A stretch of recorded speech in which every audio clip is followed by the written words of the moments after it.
guys, welcome back to my channel. My name is Claire and today I wanted to talk about my recent book hauls and consumption basically over quarantine. So in case you haven't seen my latest writing vlog, in mid-April I drove back to Iowa with my dog and a few of my things because I thought I was just going to visit my family for 4 days since I was out of work because of the pandemic, and my department is still not opened up yet and I have been back in Iowa for the last 4 months almost. So because I didn't have any of my books back in Ohio with me, I have had to do a lot of shopping. I have a few in-depth reviews that I'm going to throw out in the ether soon. I have 2 piles, the one that I have read and the one that I haven't read yet. So if you're excited for this type of video, make sure to give it a thumbs up. And if you have read any of these books and your thoughts on them, down in the comments below. And let's get started. First 2, if you guys are familiar with my channel, you already know that I read them for that Harry Potter challenge that I kind of sort of half-heartedly took part in back in early April. These were the 2 books, these were the only books that I came out to Iowa with, and I was halfway done with both of them. A Court of Frost and Starlight by Sarah J. Maas is already a book that I'm going to be talking about in an in-depth video, so I'm not going to get into it very much right now, except to say that as a novella, it's pretty useless, except that this particular book, because I have a hard copy, has the first 3 or 4 chapters of the next trilogy in the back, and that alone made reading this book worth it, because the next trilogy, which takes place in the same universe with the same characters, actually seems really cool and really fun. I was sucked in to those extra chapters, but this novella kind of sucks. But the other book that I came out here with, I also didn't finish despite having like 20 pages left, and that is Patrick Rothfuss's The Slow Regard of Silent Things. It's a little... It focuses on a side character in the Name of the Wind series. Her name is Ari, and I love her in Name of the Wind. She's one of my favorite characters in that series. And one of the things I was hoping is to not just learn more about her and her day-to-day life and routine, which is really what you get in this little pocketbook, but more about her and her backstory and why she ended up the way she is, because she's a very unusual character. You get the sense that something went wrong with her, hence why she's living like in the sewers under this college and nobody can talk to her, and her like thought process and her all of that. She just seems like a very broken but interesting individual, and I really wanted more from this. And it's charming that there's very pretty illustrations throughout the book. It's short, and despite all that, oh, this one's really pretty. And despite all that, I still struggle to finish it. I will at some point, but it's just every time I pick it up, it's just this sense of dread, because the whole like 100 pages or whatever that I read of it thus far was so boring. That just gave me nothing to work with, except there is one page, because it's broken up into days. So it's like day 1, day 2, day 3, and day 3, I believe, was the most interesting by far, because on that day there's like 2 lines and you get some sense that like, oh, Ari isn't just weird, she is in fact a broken individual. But do you get any sort of hint about what happened to her? No. Is that the most important thing in the world, especially in the universe of Name in the Wind? No, that's why she's a side character and not a main character. But I guess I was hoping, because this book she is the main character, that we would get a little bit something, but it's her just roaming around the same like halls and sewers, and that's kind of interesting the way it's all set up, but her just bugging out over inanimate objects. And if that sounds interesting to you, maybe you'd like it, but it bored me to tears. One of the first books that I bought since being in Iowa in late April was the thriller The Woman in the Window by A.J. thin. I generally read a lot of fantasy, both YA and adult, but I do have the occasional thing for thrillers, especially Gillian Flynn. I am a big fan of hers, and she actually has a quote up at the top. I knew that there was like a movie or something coming out. There was some hype around it. So I was like, okay, time for another thriller. And I thoroughly enjoyed it. The thing with thrillers is I go through them. They're one of the only books I can get through really quickly. I'm generally a pretty slow reader. It takes me a minute, but thrillers, especially a thriller like this, where every chapter, every end of a chapter, one, they're short, the chapters, and two, end on some sort of like mini cliffhanger or question, and I just feel compelled to stop living my life and to just figure out what happens. And it does that really well. It is kind of unusual that it takes over 100 pages to get to the actual inciting incident. There's a lot of setup. I saw on Goodreads that definitely bothered some people. That didn't bother me because the setup and the world building, especially with the main character, the main woman, she has agoraphobia and she's separated from her husband and her daughter. So just her talking about why she is the way she is and her daily routine, I found that to be interesting in and of itself. And I knew eventually the other shoe was gonna drop, so I actually had some dread and anticipation leading up to that point, which made it not boring to me. But there is that, you know, it does take a hot minute for the real plot to get moving. There are several big reveals before the big reveal that took me by surprise. My mom read it immediately afterwards because I kept raving about it, and she kind of predicted those reveals before I did, but I think she reads more thrillers than me, so maybe it will seem a little bit more obvious to others, but to me, I was like, oh my god, I had no idea. For a psychological thriller, totally enjoyed it, had a great time, very addictive. So these next two books I'm gonna go through fairly quickly because I do plan on making a sit-down video discussing both of them, and that is The House of Salt and Sorrow by Erin A. Craig and To Kill a Kingdom by Alexandra Christo.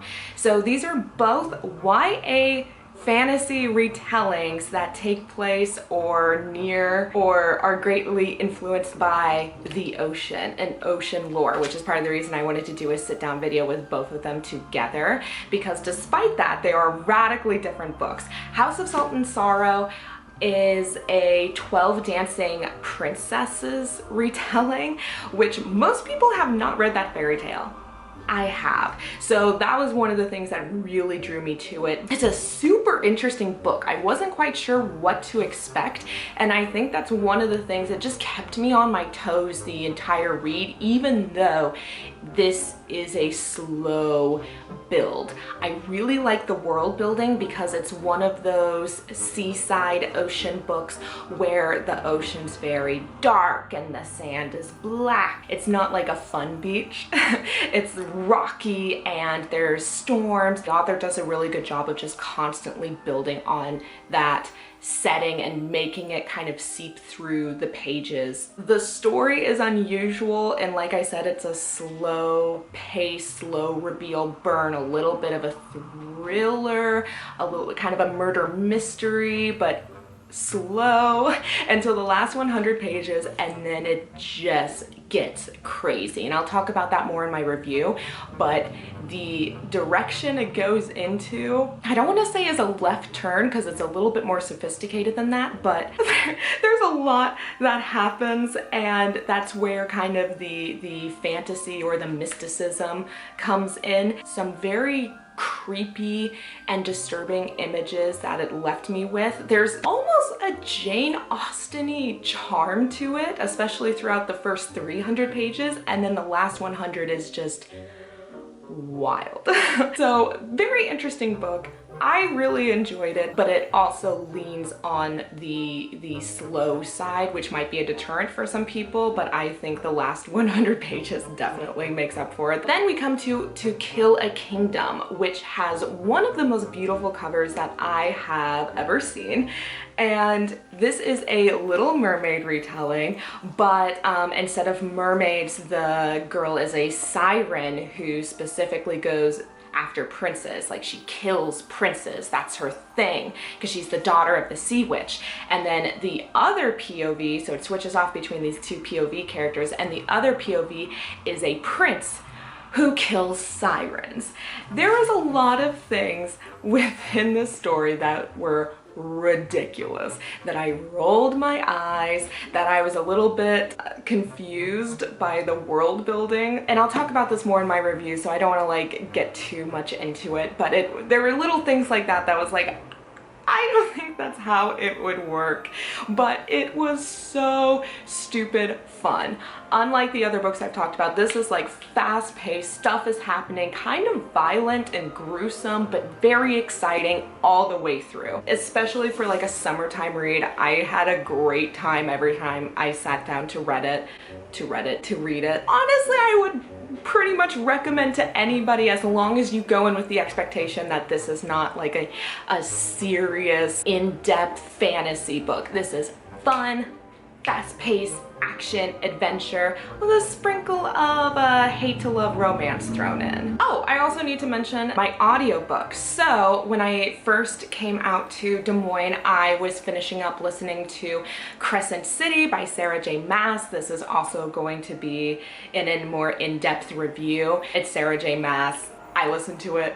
I loved it. Sarah J. Maas and I just click. I know she doesn't for a lot of people. I have a really good friend who hates Sarah J. Maas's books and writing style. I vibe with it, and Crescent City was right up my alley. And it was really funny listening to that, which I could tell she put so much time and work and effort into that particular story, and then simultaneously reading A Court of Frost and Starlight, which you could tell she didn't put in a lot of time or effort into, and having that juxtaposition was kind of interesting. But Crescent City, I think if you're new to Sarah J. Maas, there's a good chance you'll actually vibe with this potentially more than her other books, because it is adult and because there is modern day aspects to it, like technology, that make it, I think, very consumable for somebody who is not used to the Sarah J. Maas style. I wanted to talk more about the other audiobook I listened to called The Power of the Dog by Dawn Winslow. So this is a book that a friend really pushed me into listening to, and I do think it's one you should listen to. The narrator is absolutely incredible because there's a lot of accents going on. So let me explain. This is not a typical genre that I would get into. It's about the cartel and the war on drugs and NAFTA, and spans about 30 years.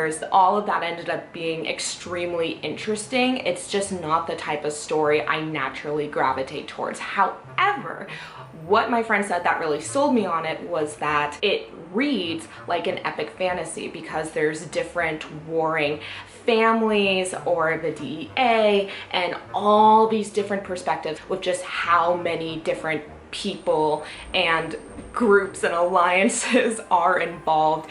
And it was fantastic. It is the first of a trilogy, so once I'm done with my current audiobook, I do plan on getting the second one in the series to continue on. But the first book, I think the ending to that is super satisfying, and I actually had to ask, like, wait, this is the first of a trilogy?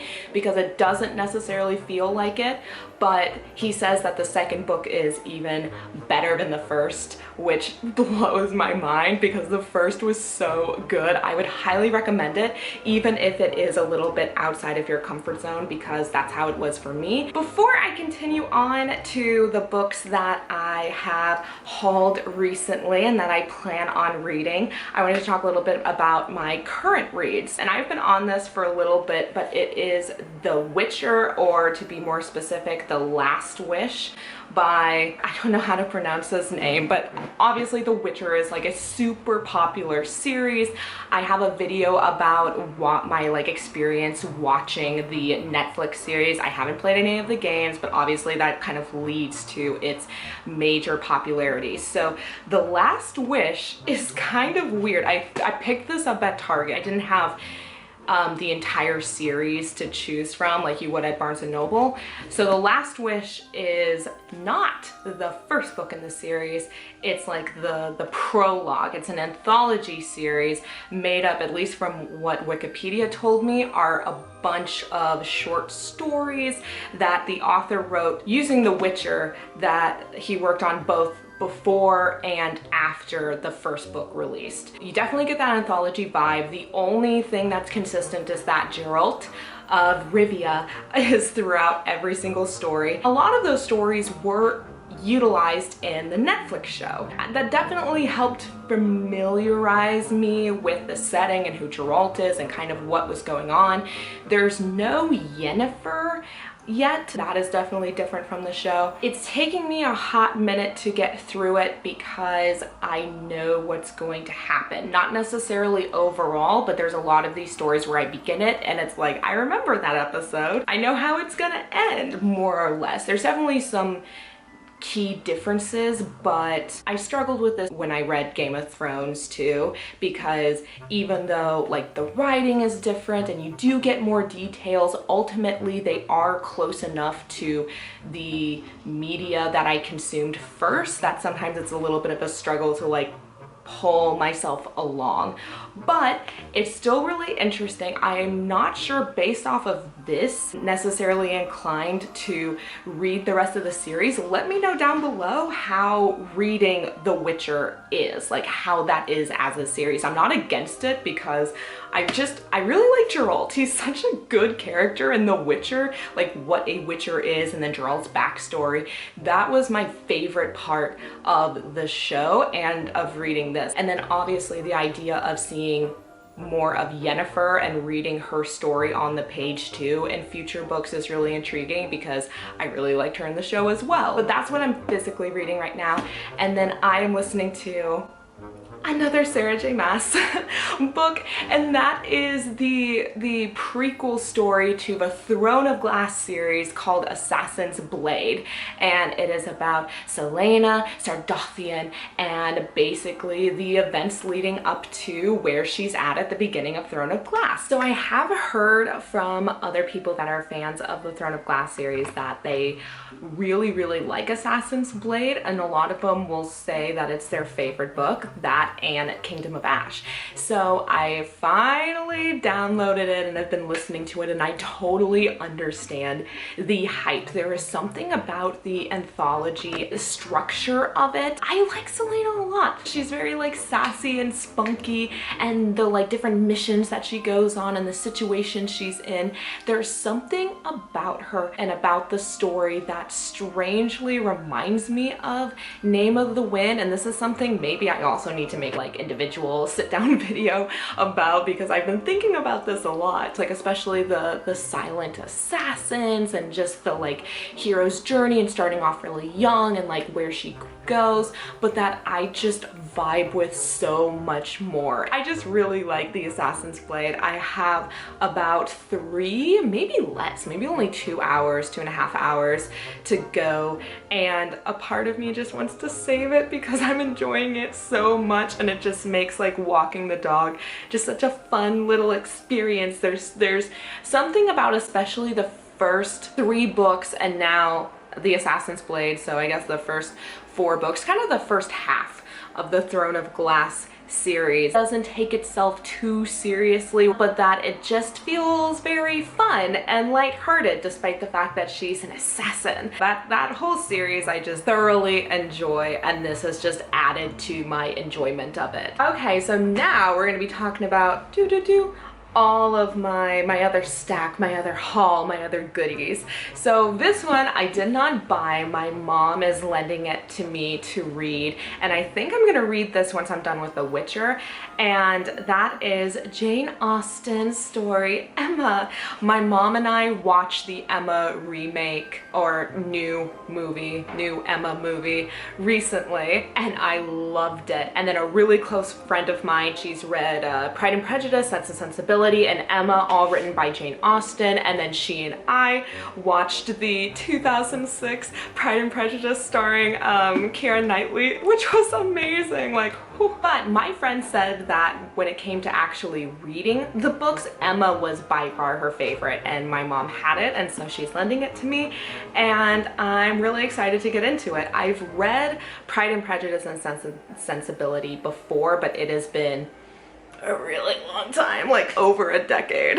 Okay, next is what I got from Half-Priced Books when I saw that it was open in Des Moines. I feel very compelled to help out any bookstores or anything book related right now because of the pandemic. So even though the Des Moines Half-Priced Books is not nearly as good for me than the Columbus Half-Priced Books, like there's not as much YA fantasy or fantasy in general, I did find Sabriel by Garth Nix. So Sabriel, maybe some of y'all have read it or heard about it, but apparently this is one of the first books to dip its toe into the YA, I don't even want to say category because YA was not a category yet. I believe this came out in the 90s, so it definitely did not exist yet in libraries or at Barnes & Noble or anything like that. This is like one of the first books to have that vibe to it, where the protagonist, I believe, is a little bit older,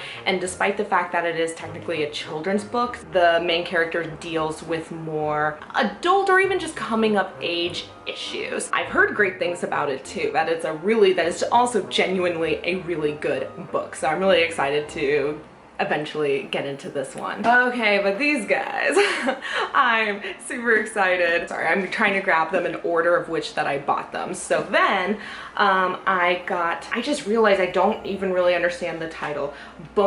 Criers Moon? Criers? Okay, Criers Moon by Catherine Prudy. So this is a book that I have seen online and I've been interested in almost entirely because of the cover and the artwork and the character designs. They just look beautiful, and I think the whole thing just looks so beautiful. I hope this is not a Sorcery of Thorn situation. If you guys don't know, I was like obsessed with that book purely because of the cover, and then I actually read it, and it's not very good, in my opinion. So I hope that I have a much better time with this book. From my understanding, they have to kill each other. They're like destined to kill each other, or they have to kill each other. And then I believe it's one of those where they fall in love in the process. Any sort of hate to love or enemies to lover trope, it just grabs me right away. It's one of my favorite tropes of all times. Everything about this, it calls to me. This is honestly probably what I'm gonna read after Emma. So next I grabbed at Barnes & Noble literally yesterday. So this is a book that I've had my eye on for a while. I don't even really know what it's about, but I keep picking it up purely because of the cover, and that is Onyx and Ivory by Mindy Arnett. They call her Traitor Kate. It's a title Kate Brighton inherited from her father after he tried to assassinate the High King of Rim. Cast out of nobility, Kate now works for the Royal Courier Service. Only the most skilled ride for the relay, and only the fastest survive. And when night falls, the night drakes, deadly, flightless dragons, come out to hunt. Fortunately, Kate has a secret edge. She is a wilder, born with forbidden magic that allows her to influence the mind of animals. I mean, that's about as much as I know about the story too, and I honestly don't feel like I've heard a lot of hype or interest or reviews around it, so I hope that it's just one of those like books that's kind of fallen under the initial hype but is still really good.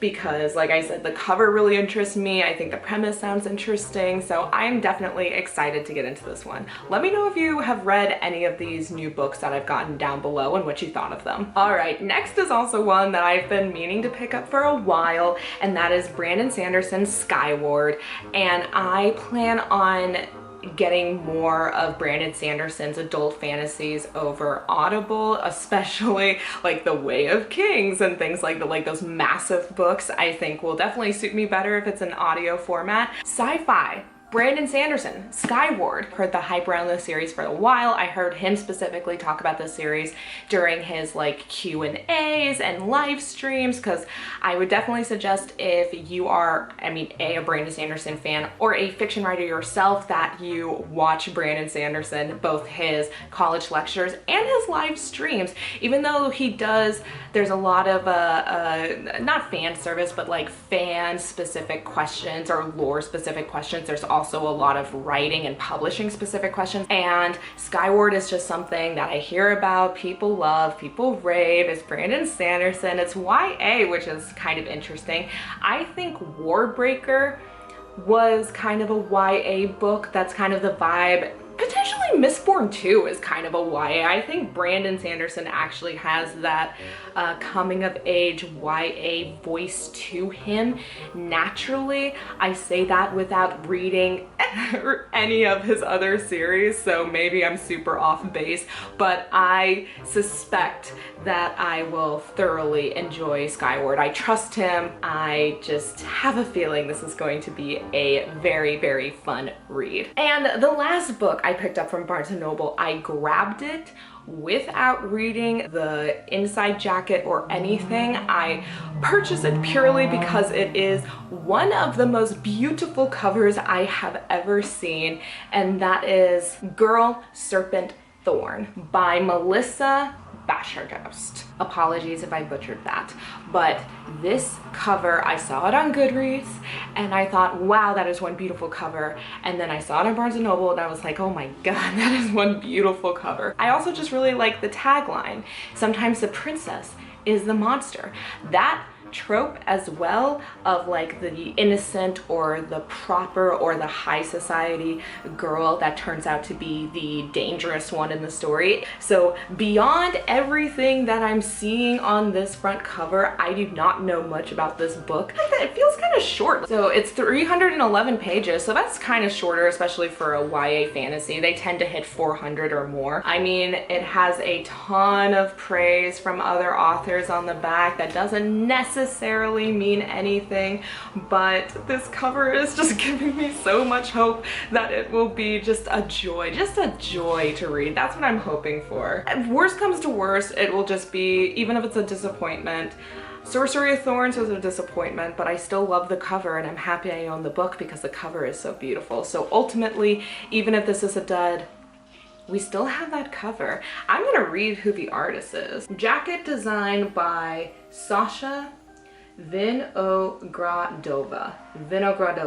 You made a beautiful cover, Sasha. All right guys, so that is going to be it for my book haul. Now you're up to date with what I had read, what I am reading, and what I'm going to be reading in the future. Again, let me know if you have read any of these books and like what your thoughts about them were down below. What do you think I should read next? And thank you so much for hanging out with me and watching this video, and I will see you guys next time.